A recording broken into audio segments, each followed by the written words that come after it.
बिस्मिल्लाहिर्रहमानिर्रहीम আসসালামু আলাইকুম সুপ্রিয় দর্শক আমার কুকিং চ্যানেল দীপ কিচেনে আপনাদের সবাইকে স্বাগত। আশা করি সবাই ভালো আছেন। এই শীতে এখন শীত পড়ে গেছে। এই শীতে ধোয়া ওঠা গরম গরম চিতই পিঠা আর গরুর মাংসের ঝোল দিয়ে খেতে খুবই ভালো লাগে। অন্যান্য জিনিস দিয়ে খাওয়া যায়। আমি আজকে সেই পিঠাটাই তৈরি করে দেখাবো আর আমি কিভাবে তৈরি করি সেটাই আপনাদের আজকে দেখাবো। অনেকে বলে যে পিঠাটা শক্ত থেকে যায়, কাঁচা থেকে যায়, আবার পিঠাটা একটু ঠান্ডা হলেই বেশি শক্ত হয়ে যায়, খাওয়া যায় না। ওগুলি সব ঠিক রেখে কিভাবে বানানো যায় আমি সেভাবেই দেখাবো। চলুন তাহলে রেসিপিটা শুরু করা যাক। আজকে আমি চিতই পিঠা বানাবো। চিতই পিঠা বানানোর জন্য এখানে আমি 1.5 কাপ আতপ চাল নিয়ে নিয়েছি। চালটা ভালো করে ধুয়ে কয়েকবার ধুয়ে ভালো মতন একদম পরিষ্কার করে ভিজিয়ে রেখেছিলাম প্রায় 7 ঘন্টার মতন। এখন আমি এই চালটা ধুয়ে চালটা যত ভিজিয়ে রাখবেন ভালো মতন ততই ব্লেন্ডটা ভালো হবে, পিঠাটাও ভালো হবে। এখন এই চালের সাথে আপনারা আতপ চাল সমপরিমাণ সিদ্ধ চালও দিতে পারেন, সাথে আবার ভাতও দেওয়া যায়, রান্না করা ভাত। আমি রান্না করা ভাতটাই দেব, এই জন্য আর চালটা সিদ্ধ চাল দেইনি। আপনারা ইচ্ছা করলে এটার সাথে সিদ্ধ চালও দিতে পারেন, সমপরিমাণ দিতে পারেন। আবার সিদ্ধ চাল বেশি দিলেও পিঠাটা নরম হবে বেশি। এখন আমি এটাকে পানিটা আপনাদের বোঝানোর জন্য কতটুকু লাগবে সেই জন্য আমি এটা একটা স্ট্রেনারে চালটা ছেঁকে কিছুক্ষণ রেখে দেব। তারপর ব্লেন্ড করার সময় দেখিয়ে দিব যে কতটুকু লাগছে পানি। চালটা ব্লেন্ড করার জন্য এখন আমি ব্লেন্ডারে নিয়ে নিয়েছি। এখন এখানে অন্য উপকরণগুলো দিয়ে দিব। দিয়ে দিচ্ছি 1/2 কাপ ভাত, এই যে,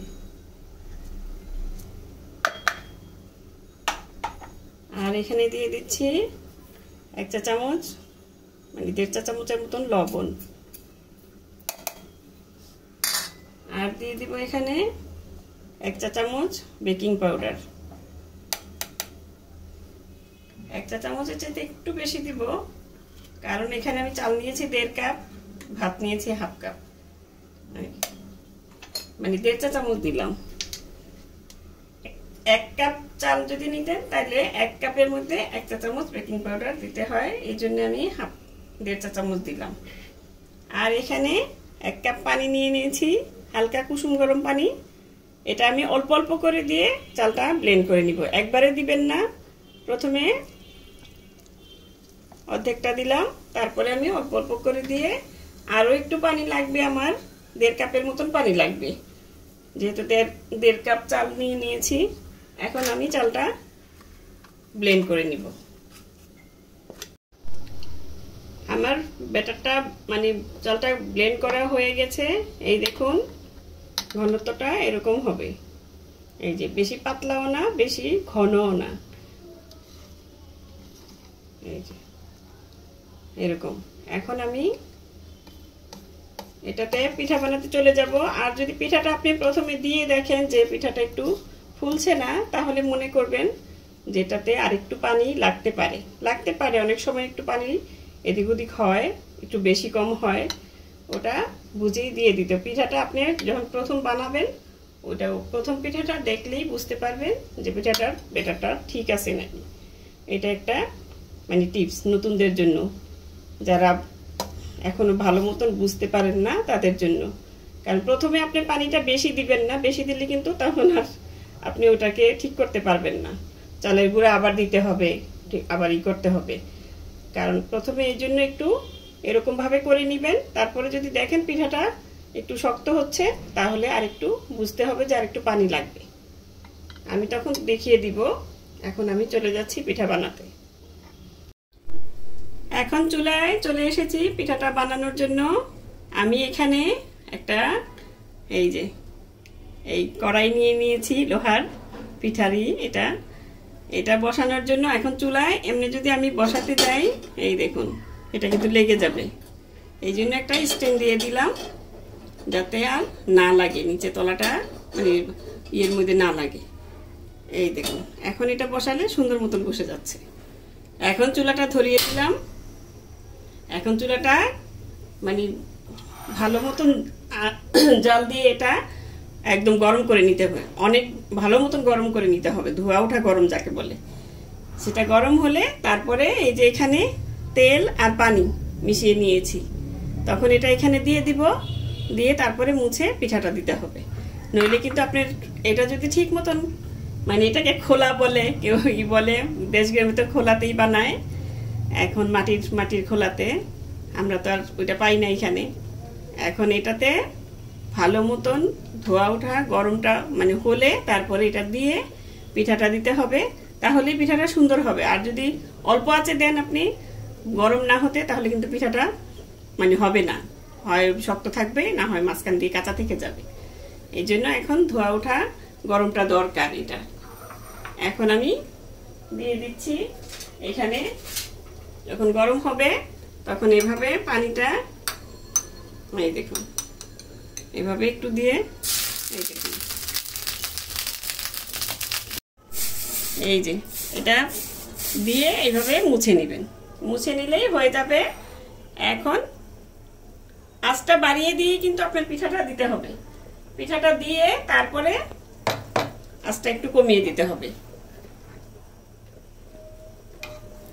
এই যে পিঠার গোলাটা এখন আমার এই দেখুন ওটা মানে ওই খোলাটা রেডি করতে করতে আমার এখানে প্রায় 10 মিনিটের মতন পিঠাটার গোলাটা আমি রেখে দিয়েছিলাম।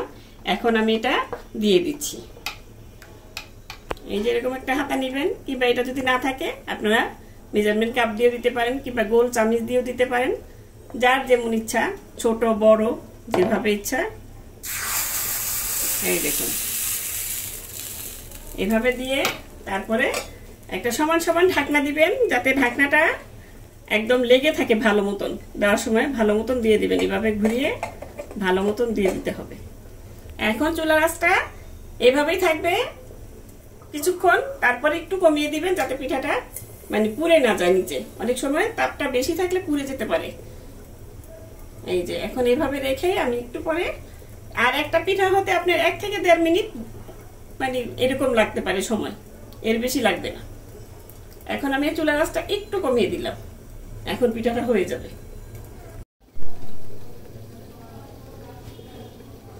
এখন পিঠাটা দেখবো হয়ে গেছে, এই দেখুন পিঠাটা হয়ে গেছে। এখন এরকম একটা ছুরি দিয়ে একটু এরকম করলেই এই দেখুন পিঠাটা উঠে গেল। এখন আপনি চামচ দিয়ে উঠিয়ে নিতে পারেন, কিংবা চামচ দিয়েও উঠানো যাবে, মানে চামচ দিয়েও করা যাবে। এই দেখুন পিঠাটা দেখছেন, এই যে আরো এই যে কিরকম ছিদ্র ছিদ্র হয়েছে, এটা হয়েছে এই যে বেকিং পাউডারটা দিয়েছি তার জন্য। এখন আমি পিঠাটা রেখে দিচ্ছি, আর একটা দিয়ে দিচ্ছি। এখন দেওয়ার সময় আপনি এখন ওই যে তেলের পানিটা নিয়েছি আমি, সেটার মধ্যে এই কাপড়টা একটু চুবিয়ে এই যে এইভাবে মুছে নেবেন। প্রতিবার মুছা লাগবে না, তবে মুছে নিলে পিঠাটা মানে সাদা হয়।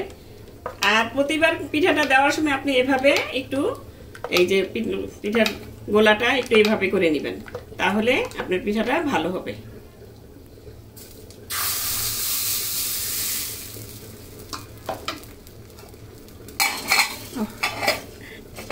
আমার মতো এরকম ভুল করবেন না, কারণ আমি গরম ঢাকনাটা মনে ছিল না, গরম ঢাকনাটা দিতে গিয়ে আমার হাতে লেগে গেল। এখন আবার ওই জোরে আঁচটা রেখেই পিঠাটা দিতে হবে, তারপর কিছুক্ষণ রেখে আবার পিঠাটা আমি নামিয়ে নেব। এভাবে পিঠা বানালে আপনি এই পিঠাগুলি অনেক সফট থাকবে। এই দেখুন একদম সফট, আর এই দেখুন এই দেখুন জালি জালি কি সুন্দর হয়েছে, একদম নরম, ভিতরে কাঁচাও নেই, কোনো কিছুই নেই। এই দেখুন আমি ভেঙেই দেখাচ্ছি একটা, এই দেখুন এই যে একদম সুন্দর হয়েছে। এই পিঠাটা আপনি এখন এভাবে খেতে পারবেন, শুকনা খেতে পারবেন, ভর্তা দিয়ে খেতে পারবেন, আবার মাংস ঝোল থাকলে ঝোল দিয়ে খাওয়া যাবে। আর যদি ভিজাতে চান তাহলে ভিজানোর জন্য রসটা আগে করে নেবেন, তৈরি করে রেখে দিবেন, তারপর পিঠাটা মানে বানিয়ে সাথে সাথে রসের মধ্যে হালকা কুসুম গরম রসের মধ্যে দিয়ে দিলেই রসে ভিজানো পিঠা হয়ে যাবে। আর পিঠাটা অনেকক্ষণ সফট থাকে বেকিং পাউডারটা দেওয়াতে। এখন আমি এটাও হলে উঠিয়ে নিচ্ছি। এভাবে আমি সবগুলো পিঠা বানিয়ে নিব। এই দেখুন দ্বিতীয় পিঠাটাও হয়ে গেছে আমার। এই দেখুন এই মাঝে মধ্যে এটা দিয়ে কোচা দিলে যদি না উঠে এটা দিয়ে দিবেন।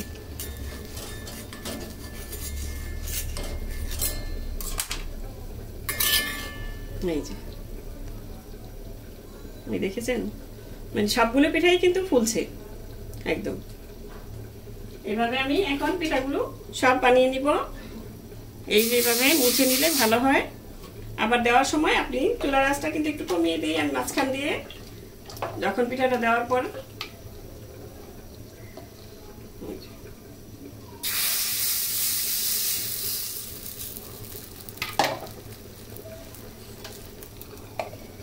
ঢাকনাটা সুন্দর মতন লাগিয়ে দিবেন। এইভাবে পিঠাগুলো বানিয়ে নিচ্ছে। আপনি পিঠার গোলাটা যদি সুন্দর হয় তাহলে পিঠা বানাতে আর আপনার ঝামেলা কোনো কিছুই হবে না। সুন্দর 1 মিনিট 1.5 মিনিটে পিঠাগুলি সব মানে বানিয়ে নিতে পারবেন এক একটা পিঠা। এই যে বানাতে বেশিক্ষণ লাগবে না। পিঠার চাল ভিজানো থেকে ধরে মানে চাল ঠিক মতন ধোয়া, ঠিক মতন গোলা করা, ঠিক মতন করা সবকিছু করতে পারলেই আপনার পিঠার গোলাটা ঠিক মতন হলেই আপনার পিঠাগুলো সুন্দর মতন হবে। অনেকে অনেকভাবে বানায়, অনেকে তেল দেয় সাথে দেয়, এগুলো কিন্তু অনেক সময় লাগে না। আমি দেখি তেল দিলে হয় কি পিঠাটা এত নরম হয় মানে দাঁতের মধ্যে লাগে, কিরকম জানি লাগে। পিঠাটা খাওয়ার সময় যদি একটু মুচমুচে না হয়, ভালো না হয়, তাহলে ভালো লাগে না। আর ওইটা পিঠাটা কিন্তু নরম, শক্ত। অনেকে বলে যে শক্ত থাকে, মুচমুচে থাকলে কিরকম হবে, মানে একটু মুচমুচে মানে ওরকম মুচমুচে না, মানে একটু শক্ত। ওইটা থাকলে ভালো হয়, পিঠাটা খেতে ভালো লাগে, দাঁতে লাগে না। আর ওই যে বললাম যে তেলটা দিলে বেশি নরম হয়ে যায়, বেশি সফট হয়ে যায়। ওটা ভিজালেও অনেক সময় কিরকম জানি লাগে আমার কাছে। অবশ্য অনেকের কাছে ভালো লাগতে পারে, ওইভাবে বানাইয়া দেখতে পারেন, আমারটার মতনও বানিয়ে দেখতে পারেন। দেখে যদি ভালো লাগে তাহলে কমেন্ট করে জানাবেন যে এটা কিরকম হয়েছে। আজকে আমি পিঠাটা পরিবেশন করছি গরুর মাংসের ঝোল দিয়ে। আপনারা যে কোনো জিনিস দিয়ে খেতে পারেন, শুটকির ভর্তা, আবার সরিষার ভর্তা, অন্যান্য অনেক কিছু দিয়ে খাওয়া যায়। আবার খালিও খাওয়া যায়, শুধু খায় অনেকেই, চিনি দিয়েও খায়। এখন আর যদি ভিজাতে চান পিঠাটা, তাহলে যখন মানে পিঠাটা যেভাবে বানিয়েছি বানানোর সাথে সাথে ওই যে বলে দিয়েছি আমি আগেই যে পিঠাটা যখন উঠাবেন তখনই শিরাটা হালকা কুসুম গরম করে আগেই শিরাটা করে রাখবেন। তখন পিঠা মানে সাথে সাথে পিঠাটা উঠিয়ে ভিজিয়ে দিলেই হয়ে যাবে চিতই পিঠা ভিজানো। মানে ওটার রেসিপিও একদিন আমি নিয়ে আসবো। এখন আমি এভাবে দেখালাম, আপনাদের কেমন লাগছে মানে লাগলো বানিয়ে দেখবেন আমার রেসিপি ফলো করে। যদি ভালো লাগে একটা লাইক দিবেন আর বেশি বেশি করে শেয়ার করে দিবেন। আমাকে কমেন্ট বক্সে জানাবেন কেমন লাগলো। তো দর্শক, আজ এ পর্যন্তই। রেসিপিটি ভালো লাগলে প্লিজ আমার চ্যানেলটি সাবস্ক্রাইব করে নিয়মিত চ্যানেলটি পাশে থাকবেন আর বেশি বেশি করে শেয়ার করে দিবেন আপনাদের ফ্রেন্ড ফ্যামিলির সাথে। সুস্থ থাকবেন, ভালো থাকবেন, ঘরে তৈরি খাবার খাবেন, আমার জন্য দোয়া করবেন। আল্লাহ হাফেজ।